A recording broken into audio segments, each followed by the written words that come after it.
When my son passed away, my daughter-in-law told me, "Don't make a scene. Gather your things and figure out how to move forward." I brushed away my tears and spent 2 weeks living in my car. Then, my son's attorney reached out with unexpected news. "I'm grateful you're here to read my story. Stick with me until the end and share the city you're in. I'd love to know how far my journey has traveled." I never thought losing my son would be only the second most painful event of that week. Daniel had been gone for exactly 7 days when Vanessa entered the family room where I sat folding his old jackets, tears silently soaking the worn fabric. The funeral bouquets still bloomed in their vases, their heavy fragrance mingling with the faint trace of his aftershave clinging to his clothes. "Ellie, we need to have a conversation," she said, her tone colder than I'd ever heard, far from the soft, consoling voice she'd put on at the funeral for appearances. I looked up, expecting a discussion about the children or perhaps Daniel's possessions. My daughter-in-law stood in the doorway, dressed in tailored slacks and a blouse that likely cost more than my monthly pension. Her manicured nails tapped rhythmically on the doorframe. "Of course, dear. What's on your mind?" I asked. Vanessa stepped forward but stayed standing, looming over me as I sat huddled in Daniel's cherished recliner, the one he'd fought to keep, despite its mismatch with her sleek decor. "I've been reflecting on our living arrangement," she started, and a chill settled in my chest. "With Daniel gone, things have to shift. The kids and I need room to process our loss. Frankly, having you here is overwhelming right now." I blinked, struggling to absorb her words. "Overwhelming? You're always weeping, always holding on to his things, talking about him as if he's still here. It's not good for the children to see their grandmother breaking down like this," she said, her voice calm, almost detached. "They need consistency, not constant reminders of their loss." My hands paused on the jacket I'd been folding, Daniel's favorite navy pullover, the one he wore every weekend morning with his coffee and newspaper. He'd worn it just a month ago, before the illness claimed him. "Vanessa, this is my home too," I said. "Daniel and I talked about this when he was still healthy. He wanted me here, to support the kids, to stay close to family." My voice was quieter than I meant it to be. She gave a sharp, humorless laugh. "Daniel said a lot of things when he was on painkillers and not thinking straight. The truth is, this house is mine now, and I need you to pack up." Her words struck like a slap, stealing my breath. The room seemed to sway. "Pack up? Don't be overly emotional, Ellie. You're an adult. Make your plans and stand on your own 2 feet. Daniel always said you were tougher than you let on." She paused, glancing at her reflection in a nearby mirror, smoothing her auburn hair. "You'll sort it out. You always have." I thought of the modest savings account Daniel had helped me set up, barely enough for a deposit on a small apartment, far from covering rent in this costly suburb where my grandchildren grew up, where Daniel rested, where my whole world was rooted. "What about Sophie and Liam?" I asked. "I pick them up from school every day. I help with their homework, make their meals." My voice faltered as I saw her expression harden. "I'll handle that. Maybe it's time they grew up a bit anyway. Daniel coddled them too much. And honestly, so do you." The coldness in her words pierced my heart. These were her own children, the same kids who came to me with their small hurts, who begged for bedtime stories, who called me their favorite grandma, the only one they had, since Vanessa's parents rarely bothered with them. "How much time do I have?"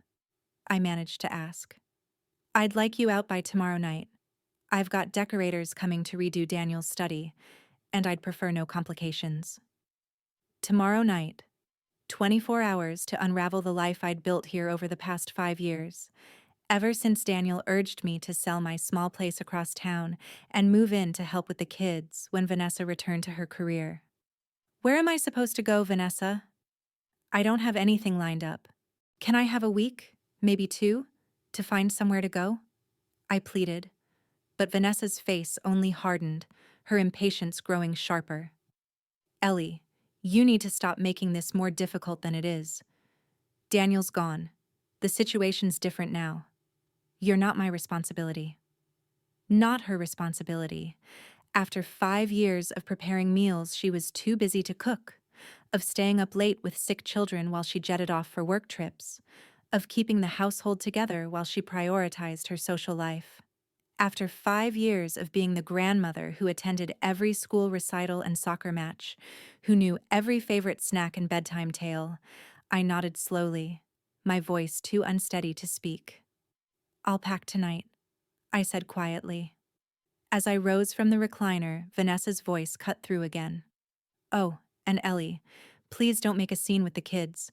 They're already dealing with enough. The last thing they need is to see you falling apart." That night, I packed my belongings into the same worn suitcases I'd brought when I moved in. It struck me how little I truly owned. Most of the furniture in my room belonged to the house, and over the years, I'd donated or given away nearly all my possessions, keeping only the basics and a handful of cherished keepsakes. I folded Daniel's navy pullover into my suitcase, along with a framed photo of him laughing with Sophie and Liam during their last holiday together. I left behind the small radio he'd given me for my room, the cozy armchair he'd surprised me with when I moved in, and the shelf of books we'd read and discussed over weekend breakfasts. The hardest part was writing the note for Sophie and Liam. How do you tell an 8-year-old and a 10-year-old that their grandmother is leaving without casting their mother as the villain? How do you say goodbye when you don't know where you'll live or how you'll manage? In the end, I kept it brief. "Grandma Ellie had to move somewhere new, but I love you both more than anything. Be good for your mom. Hugs forever." I placed the note on their bathroom sink where they'd find it in the morning after I was gone. I couldn't face their questions or their tears. Vanessa was right about one thing. They'd already lost their father. They didn't need to see their grandmother unravel too. As the first light of dawn spread across the quiet suburban street where Daniel had proudly bought his family's forever home, I loaded my car with all I had left. The trunk barely shut over my belongings, and the back seat held a few groceries I'd taken from the pantry: crackers, jam, bottled water, things that would keep. I lingered in the driveway, staring at the house where my son had spent his final years, where my grandchildren likely still slept, unaware that their constant presence was slipping away. Vanessa appeared at the front window, holding a teacup, watching me with the detached curiosity of someone eyeing a stranger's garage sale. Making sure I left, I realized, ensuring I wouldn't turn back and disrupt her new beginning. I shifted the car into reverse and drove away from the only family I had, with no destination and no plan for survival. "I'm curious about you, reading my story. What would you do in my shoes? Have you ever faced something like this? Share your thoughts below. And before you go, check out 2 other stories on the final screen, channel favorites that will surprise you. Thank you for staying with me this far. 2 weeks. That's how long you can live in your car before the weight of shame becomes nearly unbearable." I'd parked behind an all-night cafe on the edge of town, far enough from Daniel's neighborhood to avoid familiar faces but close enough to drive by the kids' school and catch fleeting glimpses of them at playtime. It felt desperate, perhaps, but those moments were the only brightness in my darkening days. For the first few nights, I told myself this was temporary. I'd find a way out. A room to rent, a small apartment within my means. I'd applied to 3 retirement homes, but their waiting lists stretched months long, and the deposits were far beyond my meager savings. The handful of affordable apartments I'd found were in areas where I felt uneasy walking to my car, even in broad daylight, let alone living there alone at night. My daily routine had become a delicate dance of survival and self-respect. Each morning at 6 a.m., when the cafe opened, I'd slip inside to use their restroom, splashing water on my face and brushing my teeth. I'd order a cup of tea and a plain bagel, the cheapest items on the menu, and settle into a corner booth, stretching that single order for as long as possible, sometimes nursing my tea for 3 hours while skimming a discarded magazine. The physical discomfort wasn't the worst part, though sleeping cramped in the driver's seat left my body sore and stiff. Nor was it the fear, though every night brought fresh anxieties. Odd sounds, the sweep of a security guard's flashlight, the constant dread that someone would notice I was living in my car and alert the authorities. The hardest part was the invisibility. I'd become a shadow of my former self. Just yesterday, I'd spotted my neighbor Clara at the supermarket while I was buying another loaf of bread and a jar of jam, my staple diet for the week. She looked right past me, as if I weren't standing just a few feet away. We'd shared tea countless times, swapped holiday treats for years, yet now I was unseen. I understood why. I looked homeless because I was homeless. My clothes, though I tried to wash them in the cafe's sink, were creased from sleeping in them. My hair, once neatly styled, fell flat and lifeless around my face. I'd lost weight I couldn't spare, and no amount of makeup could hide the shadows under my eyes. But it wasn't just my appearance. It was as if I'd crossed an unseen boundary between those with homes and those without, becoming part of the scenery people ignored, a problem they preferred not to see. The most painful moment came when I drove by Daniel's house, my former home, hoping to glimpse Sophie and Liam playing outside. Instead, my heart sank at the sight of a dumpster in the driveway, overflowing with furniture and memories.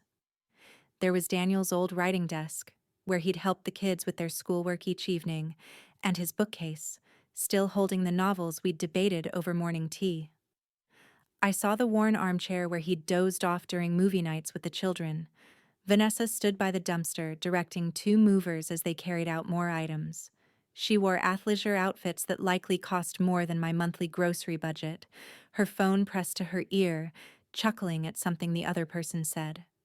I watched as they hauled out the small side table from Daniel's study, the one where he'd kept his laptop in his final months when climbing stairs became too hard. It was where he'd spent hours sorting family photos and writing notes for the kids' future milestones he'd never witness. Vanessa waved carelessly as they tossed it into the dumpster with a thud that echoed down the street. I drove off before she could spot me, my hands trembling so badly I had to pull into an empty lot to calm down. How could she discard everything that tied the children to their father? How could she erase him so swiftly? That evening, I made the mistake of logging onto social media at the library's public computer during my daily internet time. Vanessa had posted a photo of herself in a starkly redecorated family room, all sleek glass and neutral tones, nothing like the cozy space where Daniel used to craft pillow forts with the kids. Her caption read, "Sometimes you have to let go of the past to embrace what's next, thankful for new chapters." The comments were predictable. Friends lauding her resilience, her bravery, her forward-thinking spirit. One even wrote, "Daniel would be so proud of how you're moving on." I shut the browser, unable to read more. That night, curled up in my car behind the cafe, I let myself cry for the first time since leaving. Not the quiet tears I'd shed for weeks, but raw, guttural sobs from a place so deep I'd forgotten it existed. I cried for Daniel, for the grandchildren I feared I'd lost forever, for the life I no longer had, for the woman I once was. But most of all, I cried because Vanessa's actions had convinced me of something devastating, that I was expendable, that 5 years of devotion and sacrifice had been meaningless, that I was merely a burden to be cast aside when I was no longer needed. The sobs left me drained, and I drifted into sleep, slumped against the car door, my face pressed to the chilly glass. In my dreams, I saw Daniel as a young boy, pulling at my skirt, asking for help to grab a toy from a high shelf. In that dream, I was vibrant again, capable again, valued again. The sound of my phone buzzing woke me, an unfamiliar number glowing on the cracked screen. For a moment, I hesitated, tempted to ignore it. Lately, unknown calls meant debts I couldn't pay or problems I couldn't solve. But something urged me to answer. Mrs. Harper, this is Thomas Lynn from Lynn and Carter Associates. I was your son Daniel's attorney, the voice said. I've been trying to reach you for days. We need to discuss urgent matters regarding Daniel's estate. My pulse quickened. In my recent experience, calls from lawyers spelled trouble. Hospital bills, insurance disputes, issues I couldn't afford to face. I cleared my throat, trying to sound composed despite sitting in my car behind a cafe at 7 a.m. This is Ellie Harper, I said. I've been trying to contact you, he repeated. We need to discuss Daniel's estate. Can you come to my office today? It's critical. Estate? Daniel had always been prudent with money, but I assumed everything went to Vanessa and the children. I'm not sure I follow, I said. Vanessa manages all of Daniel's affairs now. There was a brief pause. Mrs. Harper, there are specific provisions in your son's will that involve you directly. Provisions Vanessa doesn't know about. I need to meet with you in person. His tone carried an urgency that made my heart race. Can you tell me what this is about? Not over the phone. Can you be at my office by 10 a.m.? We're in the downtown Carver Tower on Elm Street. I glanced at my rumpled clothes and ran a hand through my tangled hair. Mr. Lynn, I should mention I'm going through a rough patch. I might not look presentable. His voice was kind but firm. Mrs. Harper, please come as you are. This can't wait. 3 hours later, I sat in the most elegant office I'd ever seen, feeling utterly out of place. Thomas Lynn, a refined man in his 50s, with warm eyes behind thin-framed glasses, offered me tea, which I accepted gratefully, the first proper cup I'd had in weeks. Mrs. Harper, before we start, I need to ask something, and I'd appreciate your honesty. What's your current living situation? The question caught me off guard, heat rising to my face. I'm in transition right now, I mumbled. His expression turned somber. Daniel suspected there might be issues with Vanessa after his passing. Are you staying with friends or family? The compassion in his voice nearly broke me. I stared at my hands, clutching the warm teacup. I'm living in my car. I see, he said, jotting a note on his pad. I braced for judgment, but his face showed only empathy. Daniel was a perceptive man. He foresaw this possibility. He opened a thick folder with care. Mrs. Harper, I need to review parts of your son's will with you, but first, what do you know about Daniel's financial situation? Not much, I admitted. I know he had life insurance through his job and the house, but I thought it all went to Vanessa and the kids. Mr. Lynn nodded slowly. Daniel visited me 9 months ago, soon after his diagnosis. He was very clear about changes he wanted to make to his will, changes he insisted remain confidential until after his passing. He pulled out a document and adjusted his glasses. Let me read you the relevant part. To my beloved mother, Eleanor Harper, who gave so much for my happiness and well-being throughout my life, I leave the sum of $8 million to be held in trust and managed by Lynn and Carter Associates until she secures stable housing and financial stability. The words hung in the air like a dream. I stared at him, certain I'd misunderstood. I'm sorry. Could you repeat that? $8 million, Mrs. Harper. Your son was wealthier than most realized. He'd made highly successful investments over the years, and his life insurance policy was significant. My head spun. But Vanessa said everything was hers now. Mrs. Harper, what exactly did Vanessa tell you? The story poured out. The eviction, her cold dismissal, the way she erased my 5 years of dedication to the family. As I spoke, Mr. Lynn's face grew increasingly serious. Daniel foresaw this possibility, he said when I finished. There's more in his will you need to hear. He turned to another page. In the event that my wife, Vanessa Harper, attempts to evict my mother from our family home, or otherwise severs contact between her and my children. Full custody of Sophie Harper and Liam Harper shall immediately transfer to my mother, Eleanor Harper, with all necessary financial support provided. My teacup slipped from my trembling hands, but Mr. Lin swiftly caught it before it hit his polished floor. Custody? I whispered. How is that possible? Daniel prepared everything months ago, he explained. He documented troubling patterns in Vanessa's behavior, her fixation on his life insurance, her talk of moving on after his death, her apparent disconnection from the children's grief. He opened a thicker folder. Daniel also recorded conversations with Vanessa in his final weeks, outlining her plans post his passing, including sending you away and possibly moving the children to her sister's city in Oregon. He recorded her? I asked, stunned. Yes, with legal advice, Mr. Lin confirmed. Daniel was deeply concerned for Sophie and Liam's well-being. He felt Vanessa saw them more as extensions of her lifestyle than as individuals with their own emotional needs. He pulled out another document. There's also a letter he wrote for you, to be shared with this information.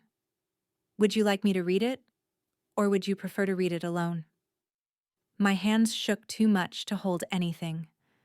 Please read it, I said softly. He unfolded a page covered in Daniel's familiar handwriting. Dear Mom, he began, if you're hearing this, my worst fears about Vanessa have come true. I'm so sorry I couldn't warn you while I was here. I feared she'd turn Sophie and Liam against you if she suspected what I knew about her feelings toward our family. I've watched her for months, seen the way she looks at you when she thinks no one notices, heard her on calls with her sister, saying how much simpler her life will be without Daniel's clingy mother. She likely told you you're unwanted, a burden. She's wrong. You're the most selfless, caring person I know. You gave up so much to support us, and I'll always be grateful. The money I'm leaving you isn't just an inheritance. It's recognition for all the years you put our family first. It's also my way of ensuring you can protect Sophie and Liam, the way you always protected me. Vanessa may fight this, but I've made sure she can't win. You're their grandmother, and you love them in a way she never could. They need you, Mom. Don't let doubt or guilt stop you from claiming what's yours. You've earned every cent, and those children need someone who prioritizes their hearts. I love you, and I'm sorry I didn't act sooner to keep you safe. Your devoted son, Daniel. By the time Mr. Lin finished, tears streamed down my cheeks. Not from sorrow, but from a mix of relief, validation, and a newfound strength I hadn't felt in weeks. When can we start the custody process? I asked, my voice steadier than it had been in days. Mr. Lin smiled. We can file the paperwork today, but first, let's get you out of that car and into a hotel while we arrange permanent housing. Daniel allocated funds for your immediate needs. As we discussed the next steps, something shifted within me. For 2 weeks, I'd been a victim. Of circumstance, of Vanessa's cruelty, of my own powerlessness. But in that office, learning of the intricate safeguards Daniel had put in place for me and his children, I realized I was no longer helpless. I was about to become the most vital person in Sophie and Liam's lives. With the financial resources to provide for them and the legal authority to shield them from their mother's emotional neglect, Daniel had given me more than wealth. He'd given me purpose, strength, and the opportunity to honor his legacy by loving his children as fiercely as he'd loved me. For the first time in weeks, I felt a smile break across my face. 3 days later, I stood outside the house that had been my home for 5 years. This time, everything was different. I clutched legal documents that turned my world upright. Mr. Lin had insisted on accompanying me, along with a county social worker and a police officer, explaining it was standard for custody transfers. I'd spent the past 2 nights in a cozy hotel suite, savoring warm meals and long, steaming showers while Mr. Lin's office arranged temporary housing and finalized the paperwork. I wore fresh clothes, simple but well-fitted, and had my hair tidied at a salon, feeling more like myself than I had in weeks. The real change, though, was invisible, a quiet strength in my posture, born from knowing I was no longer powerless. "Let me handle the initial conversation," Mr. Lin murmured as we approached the front door. "Vanessa may react strongly." The police officer, a gentle woman named Officer Ramirez, glanced at the house. "I see movement inside. Someone's home." I pressed the doorbell, its familiar chime now foreign as I stood there not as a resident, but as someone with legal authority. Through the etched glass, I saw Vanessa's silhouette nearing, likely expecting a package or a friend dropping by to admire her redecorated space. When the door opened, her face cycled through emotions: confusion, recognition, irritation, then a flicker of fear as she noticed the official group behind me. "Ellie, what's going on?" she demanded. "Why are you here?" Mr. Lin stepped forward calmly. "Mrs. Harper, I'm Thomas Lin, Daniel's attorney. We need to discuss critical legal matters regarding your children. May we come in?" "I don't understand," Vanessa said, her voice sharp. "Ellie, why are the police here? Are you in trouble?" The irony stung. Even now, surrounded by lawyers and official documents, she assumed I was the problem, that I had done something wrong. "Mrs. Harper," Officer Ramirez said softly, "we're here to carry out a legal custody transfer. May we step inside to discuss this privately?" Vanessa's face paled, but she moved aside to let us in. The living room matched her social media posts: cold, modern, and pristine, with no trace of the children who lived here.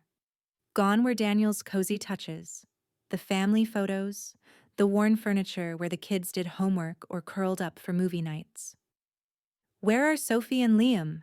the social worker asked, glancing at her notes. "They're at school," Vanessa replied automatically, then froze as the question's weight hit her. "Wait, what do you mean by custody transfer? What's this about?" Mr. Lin opened his briefcase and produced the documents we'd reviewed. "Mrs. Harper, I need to inform you of specific provisions in your late husband's will that are now in effect." As he read the key sections aloud, I watched Vanessa's polished demeanor crack, revealing a raw, desperate edge beneath. "That's impossible," she interrupted, her voice rising. "Daniel never mentioned this. You're making it up." "I have all the original documents," Mr. Lin said evenly, "including audio recordings of conversations between you and Daniel addressing these concerns." "Recordings?" Her voice dropped to a whisper. Mr. Lin produced a small device. "Daniel recorded several discussions about your plans after his death, including your intent to remove Mrs. Eleanor Harper from the children's lives and possibly relocate them to your sister's home in Oregon." He pressed play, and Daniel's voice filled the room. Even after weeks, hearing him speak tightened my chest with grief. "Vanessa, what are your plans for Mom after I'm gone?" Vanessa's recorded voice was cool, detached. "Daniel, we've been over this. Your mother's wonderful, but she's not my responsibility. The kids and I need space to move on." "Move on where?" Daniel pressed. "I've been thinking Oregon could be nice," she replied. "A fresh start, closer to my sister. The kids would love the hiking trails. And Mom?" Daniel's voice pressed. Vanessa's reply was flat. "Your mother's an adult, Daniel. She'll manage." The recording played on, but I tuned out the words, focusing instead on Vanessa's face as she heard her own voice casually dismissing me, treating my future like an item to be discarded. When the audio stopped, the room fell silent, heavy with tension. "How dare you?" Vanessa whispered, and for a moment I thought she was addressing Mr. Lin. Then she turned to me, her eyes burning with anger. "How dare you barge into my home with these people and try to take my children?" "They're not just your children," I said softly, speaking for the first time since we entered. They're Daniel's too. And per his will, they're now my responsibility. You can't do this, she snapped. I'll fight it. I'll prove you're unfit. You're homeless, jobless, penniless. Mr. Lin cleared his throat. Mrs. Harper, I must inform you that Mrs. Eleanor Harper is now the beneficiary of an $8 million inheritance from Daniel's estate. Her housing and financial situation are fully resolved. The figure hit Vanessa like a blow. She staggered back, bracing herself against the sleek gray couch that had replaced Daniel's cozy sectional. 8 million? Her voice was barely a whisper. But the life insurance was only 2 million. I already got that. Daniel had substantial investments and assets beyond the insurance, Mr. Lin explained calmly. Assets he chose to leave to his mother, along with custody of his children. I watched Vanessa's mind race, grappling with the news. I saw the moment it sank in. She'd lost not only the children, but also the wealth she'd likely counted on. This isn't right, she said, her voice cracking for the first time. I'm their mother. I've raised them for years. Have you? The question slipped out before I could stop it. When was the last time you comforted Sophie through her nightmares about losing her dad? When did you last hold Liam while he cried for his father's bedtime stories? Vanessa's mouth opened, then closed, wordless. When did you last cook them dinner instead of ordering delivery?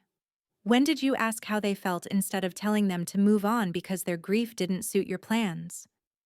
I was grieving too, she protested weakly. No, I said, my voice growing firmer. You were redecorating. You were chasing a new beginning. You were throwing out their father's belongings and telling them not to be emotional when they asked why. The social worker glanced up from her notes. Mrs. Harper, we'll need to pick up the children from school today. Are their belongings ready? Vanessa scanned the stark living room as if seeing it anew. Their clothes are upstairs. Their toys. Her voice faltered. Most of their toys are in storage or were donated, Officer Ramirez noted, checking a report on her phone. Our records show several boxes of the children's items were removed last week. My anger flared again. You got rid of their toys? Their father's things and their toys? I was trying to help them move forward, Vanessa said, her tone desperate. Those old things just reminded them of their loss. Those old things were their link to their father, I countered. Those were the memories they'll need when they're older, to know how much he loved them. The social worker closed her notebook. Mrs. Harper, we'll collect Sophie and Liam at 3:15 when school lets out. Mrs. Eleanor Harper has temporary housing arranged, with permanent housing secured within the week. As the group moved toward the door to prepare for the school pickup, Vanessa grabbed my arm. Ellie, please, you don't understand. The kids need stability, routine. I can give them that. I looked at her hand on my arm, recalling the countless times I'd offered her support, comfort, or help, only to be brushed off.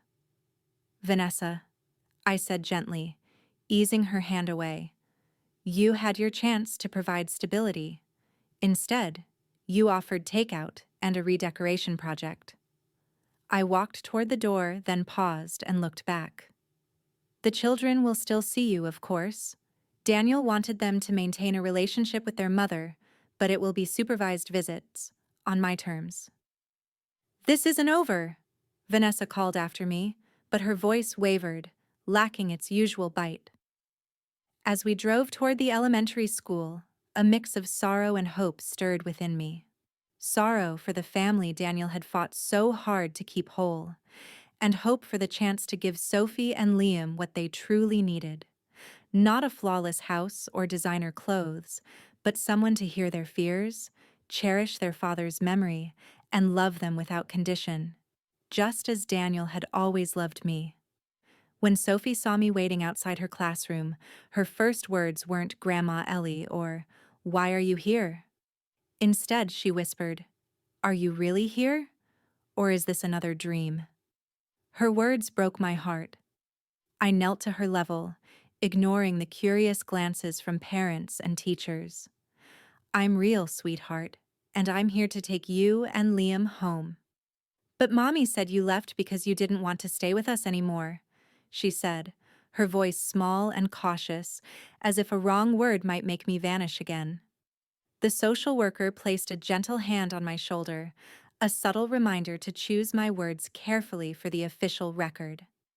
But looking into Sophie's bewildered 8-year-old eyes, I couldn't worry about paperwork. "Your mommy was mistaken, Sophie. I never wanted to leave you. I love you and Liam more than anything." Liam appeared from his classroom down the hall, his 10-year-old confidence faltering when he saw me. For a brief moment, his face lit up with joy, then clouded as if recalling something painful. "Mom said you were upset with us," he said when he reached us, his tone trying for nonchalance, but betraying hurt. "She said that's why you left without saying goodbye."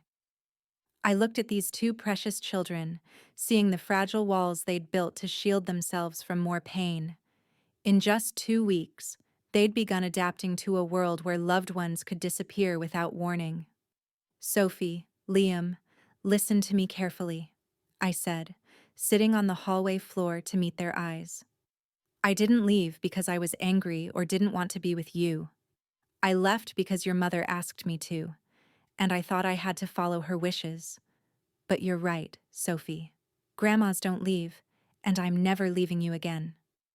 The social worker spoke softly. "Children, your grandmother will be caring for you from now on. She has a warm place for you to live, and all the legal details are finalized." Liam's eyes widened. "So we don't have to stay with Mom anymore?"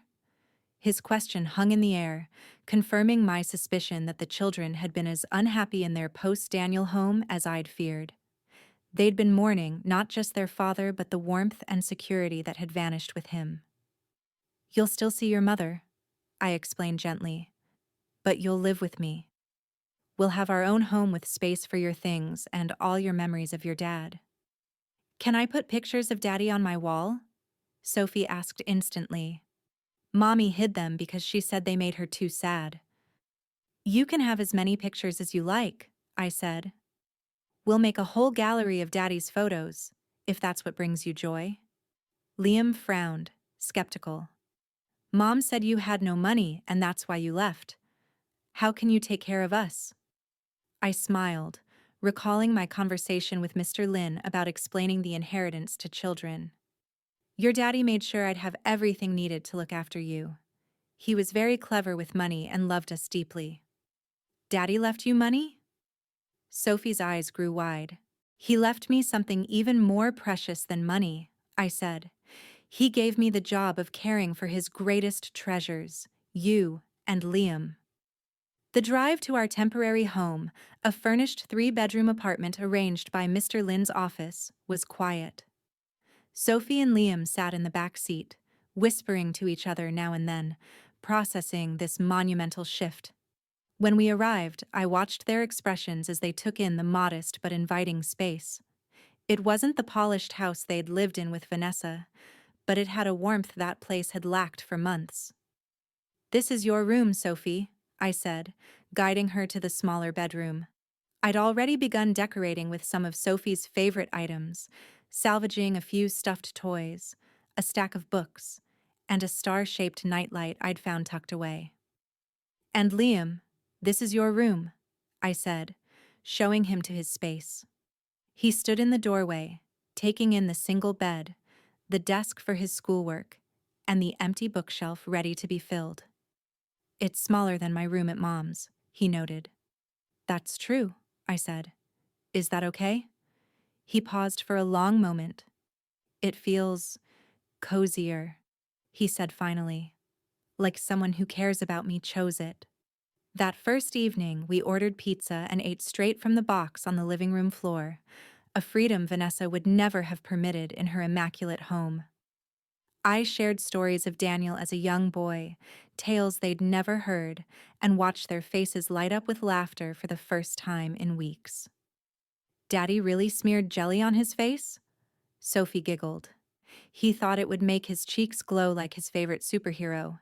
Your grandfather was not thrilled when he came home to find Daniel's face sticky with strawberry jam.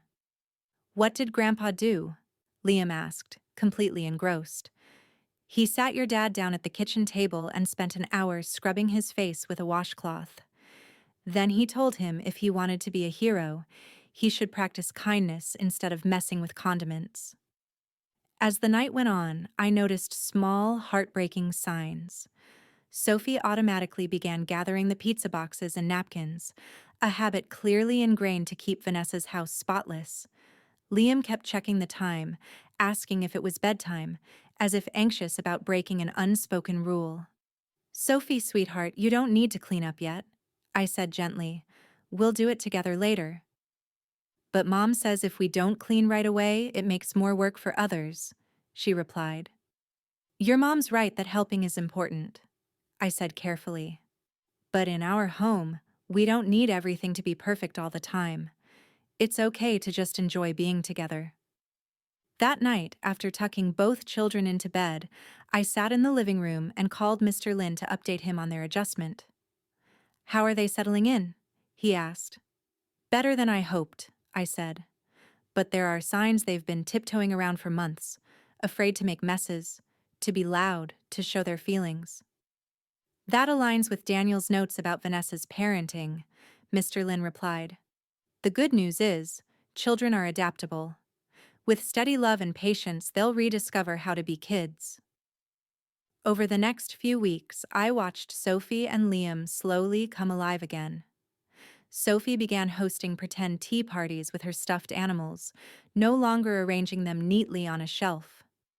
Liam started leaving his baseball cap on the counter and his homework scattered across the table, rather than tidying everything immediately. They began asking about their father, not the polished memories Vanessa had permitted, but real questions about his childhood, his fears, his quirks. I showed them videos on my phone. Daniel teaching them to ride scooters, backyard picnics, lazy Sunday mornings when he'd make waffles in silly shapes. "Was Daddy really afraid of spiders?"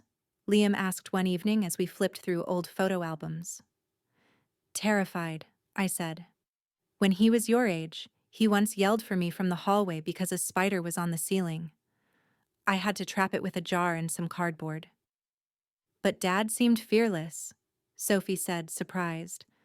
"Everyone's afraid of something, sweetheart.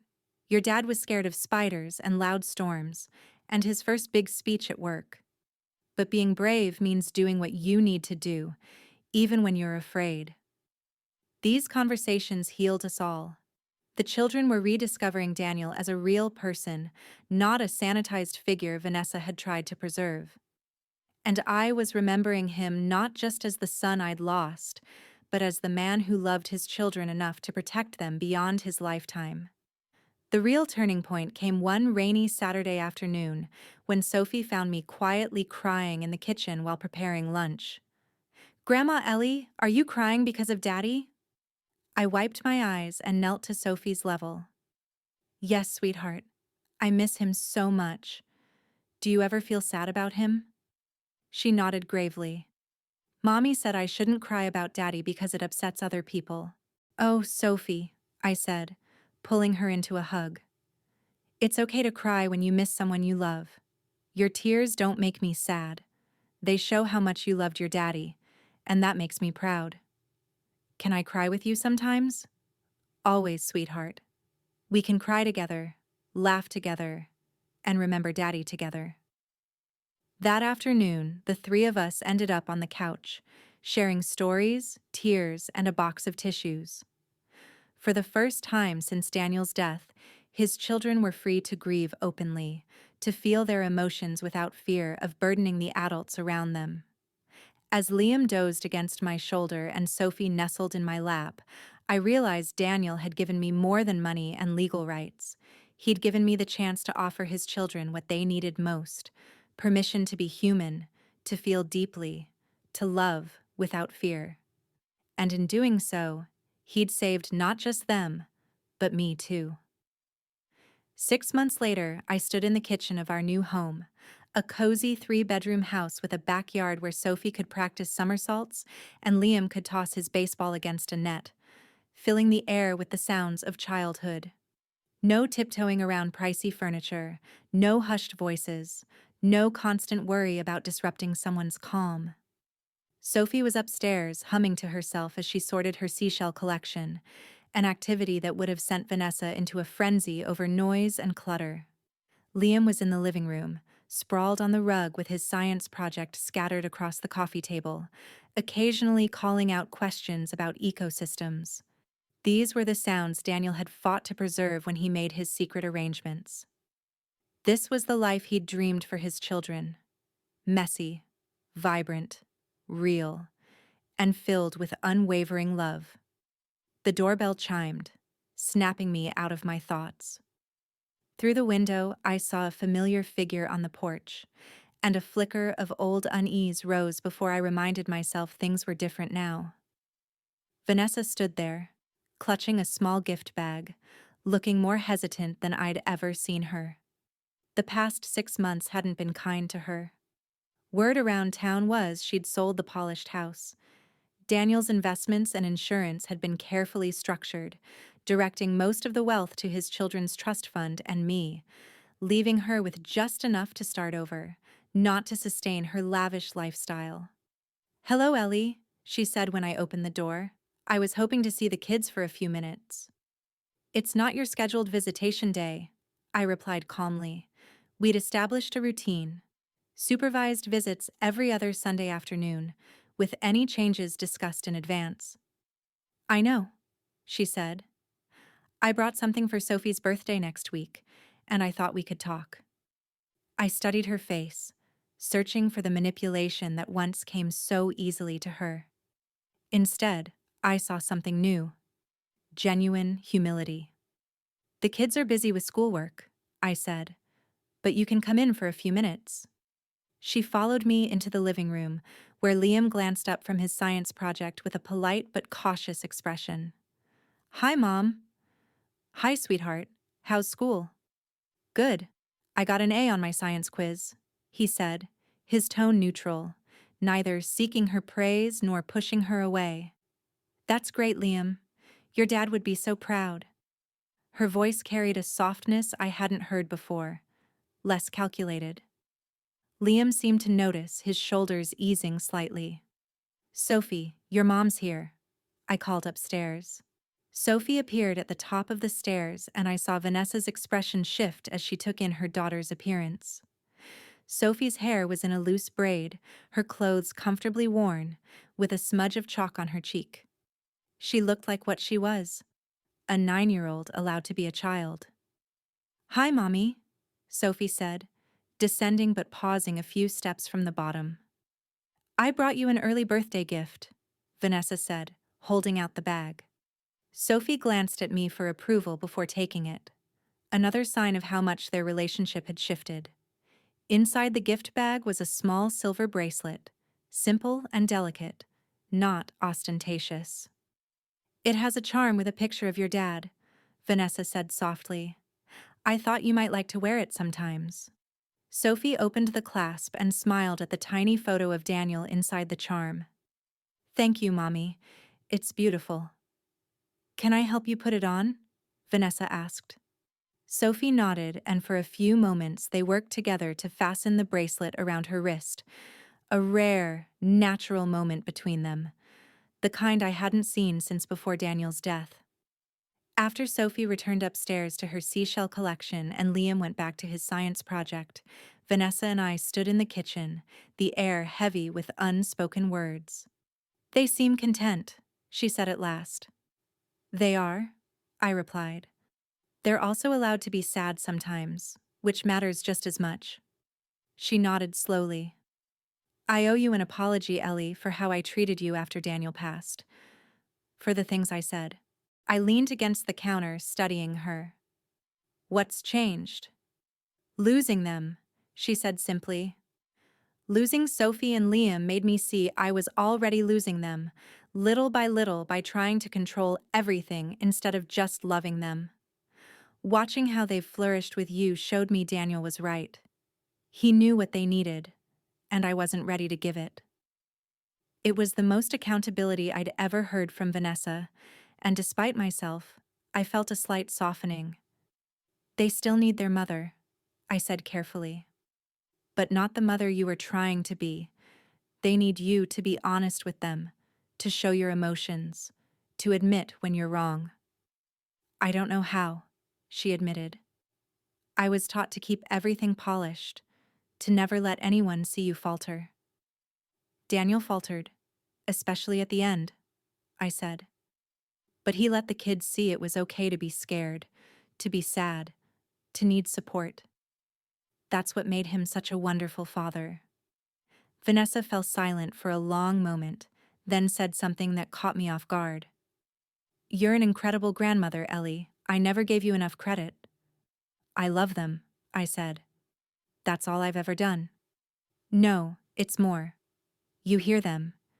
You see them for who they are, not who you want them to be. As she prepared to leave, she paused at the door. Ellie, could I schedule an extra visit for Sophie's birthday next week? I'd like to take them for frozen yogurt, just the three of us. 6 months ago, I would have been terrified to let the children go anywhere alone with Vanessa. But the woman before me wasn't the same person who'd discarded Daniel's belongings and dismissed my grief. She wasn't fully changed. That would take time if it ever fully happened, but she was trying. 1 hour, I said. And they call me when you pick them up and drop them off. Thank you, she said, her voice soft. After she left, Liam looked up from his project. Grandma Ellie, do you think Mom's getting better? His perceptiveness, so keen for a 10-year-old, reminded me how closely these children watched their mother. I think she's trying to get better, I said honestly. What do you think? She seemed quieter, but kinder, he said thoughtfully. Like maybe she misses Dad the way we do now. That evening, after the kids were in bed, I sat on the back porch with a mug of tea, reflecting on the strange path that had brought us here. 6 months ago, I'd been sleeping in my car, convinced I was unwanted and irrelevant. Now I was the legal guardian of 2 thriving children, living in a warm home with enough financial security to never worry about essentials again. But the money wasn't Daniel's true gift. His real gift was purpose. For the first time in years, I woke each morning knowing exactly why I was needed, not as a convenient helper, but as the person who loved these children unconditionally and prioritized their emotional well-being. The next morning, Sophie found me in the kitchen making waffles, Daniel's recipe, with extra maple syrup and a dash of nutmeg he never measured but always got just right. Grandma Ellie, she said, hopping onto her usual stool at the counter. I had a dream about Daddy last night, Sophie said, perched on her stool. Was it a happy dream or a sad one? I asked. Happy, she replied. He was making waffles like you are, and he said he was glad you're taking care of us. Tears welled in my eyes, but I let them fall. Sophie had learned that adults could cry, and it didn't mean something was wrong. I'm glad to take care of you, sweetheart. It's the best job I've ever had. Liam shuffled into the kitchen, still in pajamas, hair a wild mess. Are those Dad's waffles? They are, I said, with extra maple syrup just like he made them. As we sat around the breakfast table, syrup dripping onto plates and juice spilling on the tablecloth, I realized this was what Daniel had fought for in his final months. Not just his children's financial security, but their right to live in a home where love trumped perfection, where grief could coexist with joy, where being human was embraced. Outside, the neighborhood hummed with weekend life, lawnmowers buzzing, kids laughing in yards, the ordinary sounds of families. Sophie, Liam, and I were part of that now. We belonged again. Later, as I tucked Sophie into bed, she looked up at me with those earnest hazel eyes, so like Daniel's at her age. Grandma Ellie, will you ever leave us again? Never, I said, brushing a strand of hair from her forehead. I'll be here until you're all grown up and don't need me anymore. And then what? She asked. I smiled, imagining the years ahead. Then I'll be the grandma who spoils your kids and tells them silly stories about how their parents used to eat sand and smear jelly on their faces. Sophie giggled. Liam ate sand all the time. Your dad did too, I said. Must be in the family. As I turned off her star-shaped nightlight and headed to my room, I caught my reflection in the hallway mirror. The woman staring back was not the one who'd packed her life in shame 6 months ago. She was stronger, more assured, yet softer too. She knew her value now. Daniel had saved us all, his children from a life of emotional neglect, and me from the despair of feeling disposable. His greatest gift wasn't the money or the legal documents, but the reminder that love endures beyond death, that protecting those we cherish sometimes demands tough choices, and that the greatest act of trust is entrusting someone else to carry forward what we began. In my bedroom, I opened the drawer where I kept Daniel's last letter, the one Mr. Lin had given me with the legal papers. I'd read it countless times, but tonight, I needed his words again. Mom, you are not a burden. You never were. You are the soul of this family, and I need you to hold on to that when things get hard.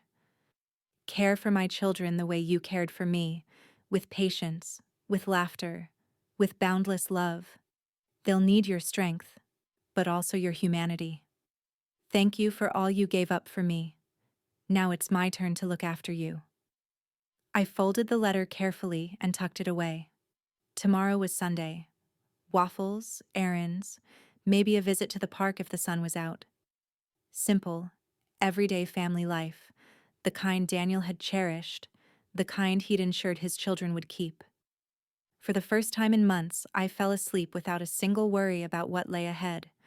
We were exactly where we belonged,